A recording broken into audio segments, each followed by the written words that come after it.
Spurge here with RevZilla, and I am here to break down the gear that we have worn for the XSR900 review and take a gander over there. It's my very pretty assistant, Lemmy. So, starting off with the jacket and the pants, it was a hot, hot day here in Philadelphia. It was about 107 degrees with a heat index, so we went with some mesh options. Old Lemmy is wearing the new Dainese Horizon outfit. This is going to be tutu leather, 750 Cordura with giant mesh panels. Tell me, how cool are you right now? Hot!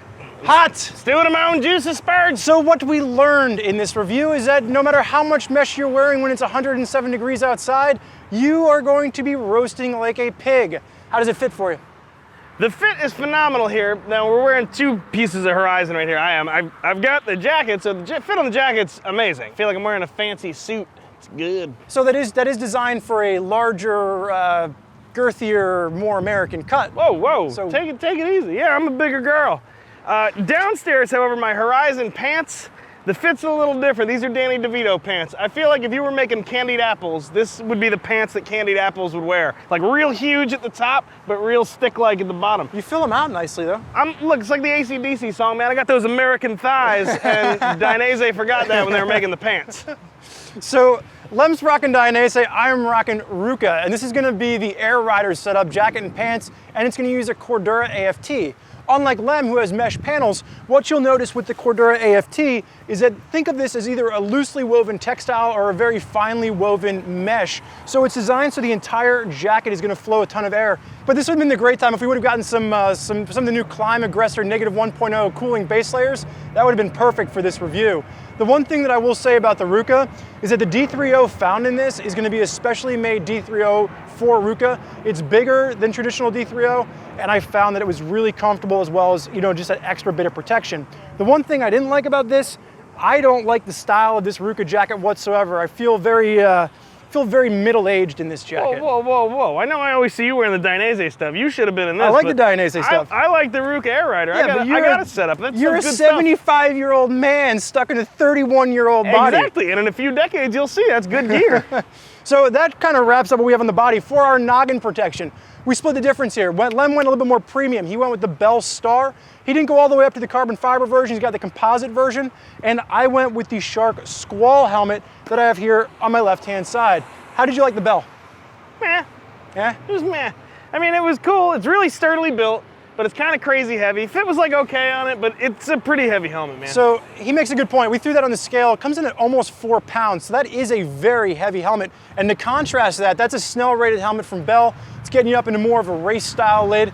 The Shark SKWAL is the helmet that I was wearing. Comes in around the $250 price point compared to about the $450 price point for that one. Polycarb helmet, but really nice lightweight design. ECE, had a really, aggressive race fit, felt really secure. I wasn't expecting to like it as much as I did. Let me tell him. Let me tell him. Go for it. It lights up. It lights up. You got LEDs in the front, the chin, the back, the little button you push. You can make them flash. You can make it stay solid. You can do Morse code with that if you want to, I'm sure. I don't need it, but I want it. It's got lights in a helmet. There's nothing better than that. So we are gonna move on to the massacre of farm animals that we have on our hand. Everything from dead marsupials to cows and goats. Yeah, kangaroos, the cows, the goats. We got like a dead zoo's worth of animals here. I'm rocking a set of Dainese 4-stroke EVO gloves. I've been lusting for a set of these actually since before they were the EVO. I've been after these since they were just the regular 4-stroke. These offer a pretty immense amount of protection considering they are a short cuff glove. Often with a shorter glove, you wind up giving up protection. That's not the case with the 4-stroke EVOs.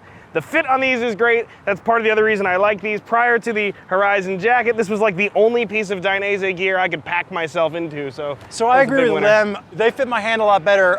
If I could have worn those gloves as well, I would have. I was in the held SRX gloves, and my biggest complaint here is these are designed for folks with big old bear paws. And that's Lemmy's bear impersonation. Bear paws.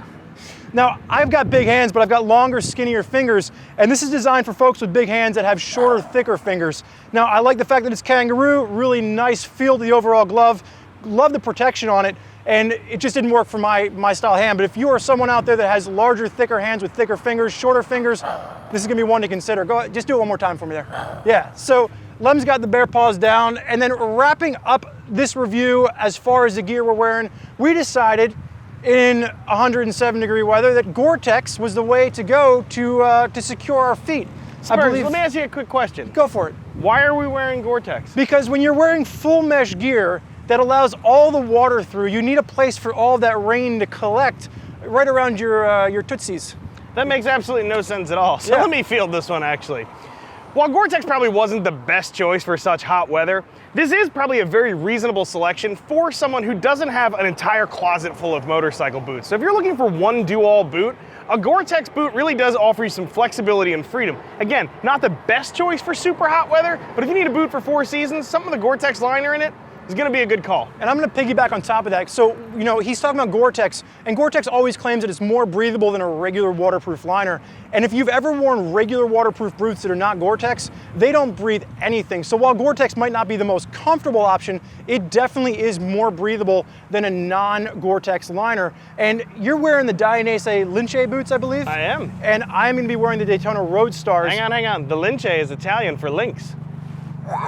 You've got the animals down today. Well, it's kind of a thing. We're doing a thing. So the Lince boots, they're gonna be a little bit wider than what you would typically find from Dainese boots. So if you've worn Dainese in the past and you've found that they're too narrow for your foot, you might wanna check out the Lince. And with the Daytona Roadstars, they do have a wide version as well. How'd they fit for you? So I was hearing you talk about these being wider, and I feel like there's a word of caution we should sort of give to everybody. While these are fairly wide for a Dainese boot, traditionally those have been some pretty skinny boots. I know that almost every Dainese I ever put my foot into was very, very narrow. I don't have particularly wide feet, so these were fine for me. However, if you're the type of person who does have a wide foot, these might not be the best choice for you. They're wide for a Dainese, but not wide as far as boots are concerned. And that's where you might want to jump into the Daytona Roadstars, because the Daytona Roadstars does have a specific wide option you can choose from. Now, I do want to say that there's a lot of riders out there that simply love these boots. You can check out the comments and the feedback on the product page. There's a lot of riders that really enjoy the Daytonas. Personally, I found that they were a little bit uncomfortable after about 2 to 3 hours, and I wasn't a huge fan. So while there's a lot of people out there that love these boots, they're simply not for me. Now, that pretty much wraps up what we have to say about the gear that we were rocking for the XSR. Hang on, let me do it one more time. Bear paws. The old bear paws. So remember, subscribe to us on YouTube for all the video content we have rolling out, from full bike reviews like the one we did for the XSR900 to product detailed videos where we break down all of the gear in depth that we're wearing today. And you can always check out Liam's parts upgrade video for the XSR900. So thank you for joining us for this look at the gear we are wearing for the XSR900 review. I'm Spurge. Enjoy the ride.